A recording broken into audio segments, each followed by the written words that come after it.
Hace unas semanas, este mismo coronel predijo lo que iba a pasar en México. Habló de la plata, habló del colapso del dinero fiat, habló de una divisa digital independiente de los bancos centrales y unos días después, el caos en México confirmó cada palabra que dijo. Pues bien, el jueves pasado, este mismo hombre volvió a hablar y volvió a acertar. El jueves dijo en una entrevista que vas a ver en los próximos minutos que el acuerdo que se iba a firmar este viernes entre Estados Unidos e Irán no iba a servir de absolutamente nada. Y que aunque se firmase, Israel lo iba a sabotear. Que Estados Unidos, a través de Trump, está atado de manos por una influencia que pesa más que la Casa Blanca. Y el viernes ocurrió exactamente eso. El acuerdo se suspendió y ahora, días después, las partes, en teoría, vuelven a sentarse, pero el mensaje del coronel sigue siendo el mismo. Mientras Israel no quiera que termine, el conflicto entre Estados Unidos e Irán no va a terminar. No importa cuántas veces Trump diga que la guerra se ha acabado. La realidad se impone con las imágenes pocos días después, por no decir pocas horas después. Hoy vamos a ver tres fragmentos de esta entrevista y al final de este vídeo vas a entender algo que muy pocos analistas se atreven a decir en voz alta, que los titulares de las noticias no son los que dictaminan la realidad. Lo que dictamina la realidad es quién tiene el poder de verdad dentro de Estados Unidos. Y eso es exactamente lo que este coronel lleva insinuando desde el primer minuto. Como ya conté en el vídeo anterior, Douglas MacGregor no es un comentarista cualquiera. Es coronel retirado del ejército de Estados Unidos, condecorado en combate, ex asesor del secretario de Defensa, historiador militar y uno de los pocos analistas con acceso real a cómo piensan dentro del Pentágono. No habla desde la opinión, habla desde la experiencia de quien ha estado dentro del sistema. Y no dentro de cualquier sistema, sino dentro de la comunidad de inteligencia. Y el jueves pasado, en esta entrevista con Gold Radio, volvió a hacer lo mismo que con México, anticipar con una precisión incómoda y sospechosa lo que iba a pasar 24 horas después. And they said, "Well, what about this new agreement? Is this going to change everything? And is energy going to return to normal?" I said, "Energy disruption always detonates financial markets. The war is not over. Whatever we sign on Friday, the war is not over. The structure of the world is not yet changed. It's changing, but it has not reset. Will it reset? Yes." So they said, "Well, then, what are you saying? We're confused. You know, has America lost this war?" I said, "Yes, Iran has won the war. The United States has lost the war. Israel has not won the war. It has not yet completely lost the war, but it will." "Well, then what do you mean by that?" I said, "Well, I'm telling you that whatever we sign on Friday, shortly thereafter, the Israelis will resume the offensive. Iran will respond by attacking Israel." They said, "Oh, no." I said, "Oh, yes." They said, "Well, what will Washington do?" I said, "Well, I can tell you what Washington will do. The pressure on President Trump to re-engage in support of Israel will be overwhelming. He will be pressured to re-engage." They said, "Will he re-engage?" I said, "Yes, I think he will. He'll probably say, okay, we're going to go in here. We're going to try and help the Israelis.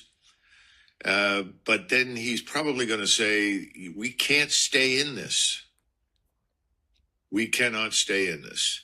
And whenever he goes in and whatever he does with our armed forces, once it's been done, he's going to say, "I've done all I can't do anymore." And then he will begin disengaging.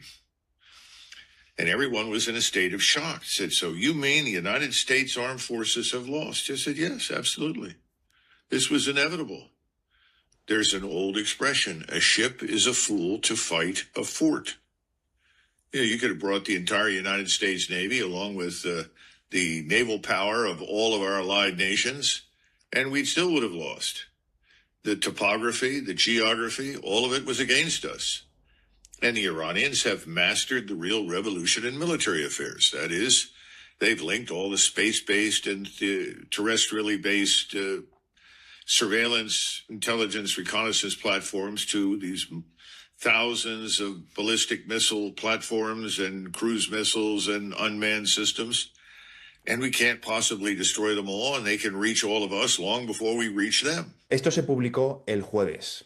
un día antes de que el acuerdo se cayera. El coronel no especula con vaguedades y está dando una secuencia concreta. Israel retoma la ofensiva, Irán responde atacando y Washington se ve arrastrado. Y Trump termina diciendo que ya no puede seguir interviniendo. Y aquí viene el dato que casi nadie está señalando. En esta misma conversación, el coronel menciona que Bitcoin podría usarse como vehículo transaccional vinculado al oro. Lo dice de forma casual, casi de paso, y es revelador porque lo que en realidad está describiendo, sin nombrarlo, es la función de los pagos mayoristas, la capa de liquidación entre instituciones, bancos centrales y grandes flujos de capital, cuya función hoy no la cumple Bitcoin, la está construyendo XRPL. Resulta cuanto menos llamativo que un coronel con ese nivel de acceso a inteligencia hable de pagos mayoristas y mencione Bitcoin, pero no mencione el elefante en la habitación, que sus antiguos compañeros de inteligencia conocen perfectamente y que esta imagen resumen a la perfección.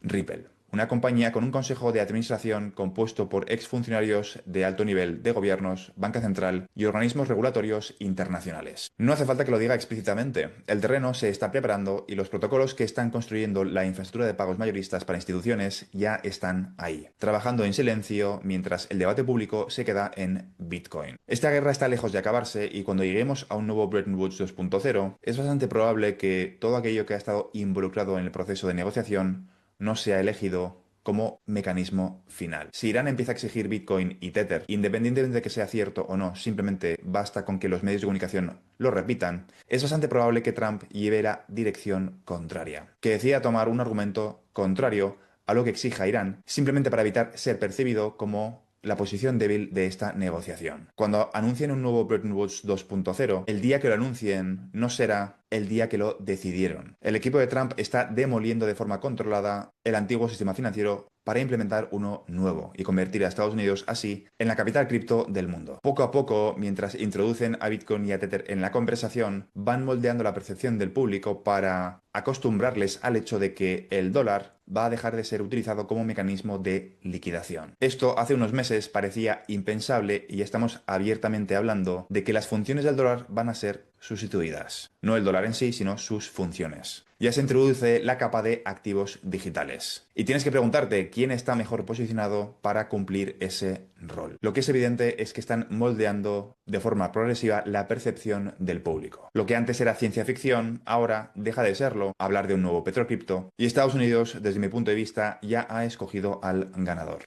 Look, I remember when people said, oh, gold will never reach 4,000. Impossible. And then they said, oh, it'll never reach 6,000. Listen, we're going to see it hit 10,000. You know, my point is gold is going to become the currency once again of the realm. Now, is there an alternative to it? Yes, I think you're going to see something like Bitcoin that will be utilized as an alternative to the dollar for transactional reasons, as a way to create and sustain private credit. But ultimately, gold will be the coin of the realm. There's no question about it. So at this stage, I would say to anybody that's thinking about investing in it, there is no ceiling for your purposes. The long-term outlook is all positive and up. And these sort of temporary corrections and then restarts back up the ladder are going to continue. But where else do you go? There is no better alternative. Ahora vamos con el segundo clip que acabas de ver. Con este clip, el coronel se suma al club de analistas con conexiones profundas en la comunidad de inteligencia estadounidense que llevan meses hablando de lo mismo, entre ellos Jim Richards. Y el mensaje es consistente: no hay techo para el oro. Dicho de otra forma, lo que está describiendo es el fin del dólar como ancla de valor y una devaluación que no se va a detener. Aquí es donde conviene pararse a pensar con calma. El coronel habla de Bitcoin como mecanismo para extender crédito privado, pero teniendo siempre el oro como base de confianza. Y a estas alturas, con una crisis energética llamando a la puerta y una guerra silenciosa por la energía, donde la inteligencia artificial y la minería compiten por el mismo recurso escaso, Bitcoin no es escalable, ni para pagos minoristas, ni mucho menos para pagos mayoristas entre instituciones. Bitcoin será probablemente lo que el vinilo fue para la música, un objeto de valor, una reliquia, un símbolo. Mientras tanto, otros protocolos se están convirtiendo en el streaming, la infraestructura invisible que mueve el valor de forma instantánea, barata y a escala institucional. Ese es el rol que XRP Ledger lleva años construyendo, no como apuesta especulativa, sino como riel de liquidación. Y si el oro vuelve a ser la base del sistema, como dice el coronel, entonces necesitamos algo que pueda mover ese valor entre fronteras, entre bancos, entre instituciones, de forma instantánea y auditable.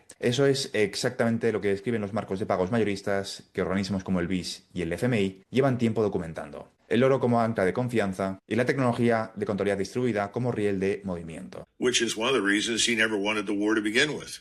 Remember, after the first sort of 12 days, we had this B-2 demonstration of dropping bombs on various things, and President Trump said, "War's over. It's over. We've destroyed everything. It's over. Go home." What happened? Well, Israel wouldn't end the war. Israel insisted on continuing. So eventually, what's he do? He capitulates and is dragged back in to this very destructive, self-defeating war that Israel has begun.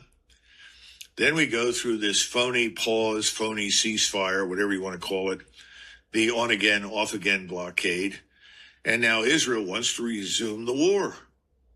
Their view is until Iran is reduced to ruins and completely destroyed, there is no victory.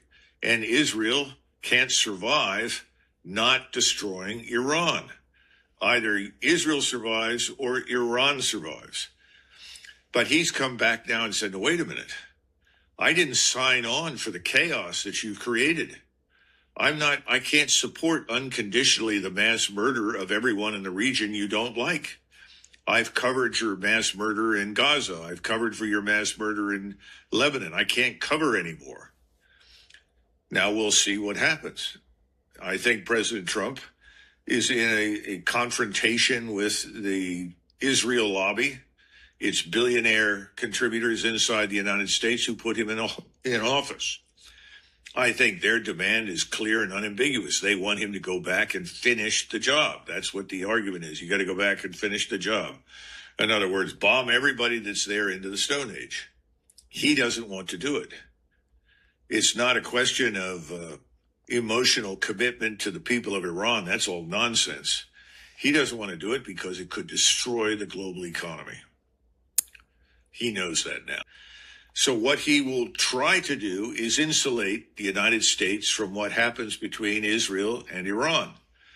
He won't be able to do that completely. He'll be drawn back in some fashion, but he won't stick with it because he knows he can't.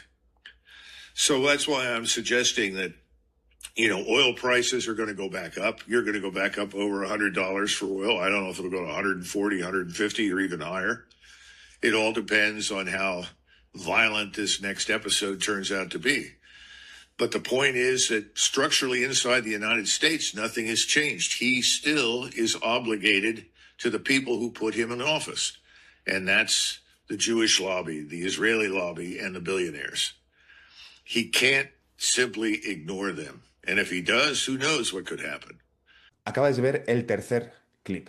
Trump dijo, la guerra se ha acabado. ¿Qué pasó? Israel no quiso terminar la guerra. Esta frase, dicha por un coronel retirado con décadas de experiencia en inteligencia y geoestrategia, no es una opinión política, es una descripción de cómo funciona el poder real dentro de Estados Unidos. El presidente anuncia un final. ¿Cuál es la realidad? Sobre el terreno, la realidad es otra, bien distinta. Y el patrón se va a repetir: alto al fuego falso, declaración de victoria y después las imágenes de bombardeos que desmienten el anuncio. Lo que hemos visto en estos tres clips no son eventos aislados, es un patrón. Trump anuncia el fin y la realidad lo desmiente. Y la guerra continúa con la misma estructura. Mientras Israel no quiera que termine, no va a terminar. Eso es lo que el coronel ha venido diciendo de forma consistente y es lo que acaba de confirmar otra vez. Y mientras esto ocurre en el terreno militar, en paralelo se está moviendo algo muchísimo más profundo.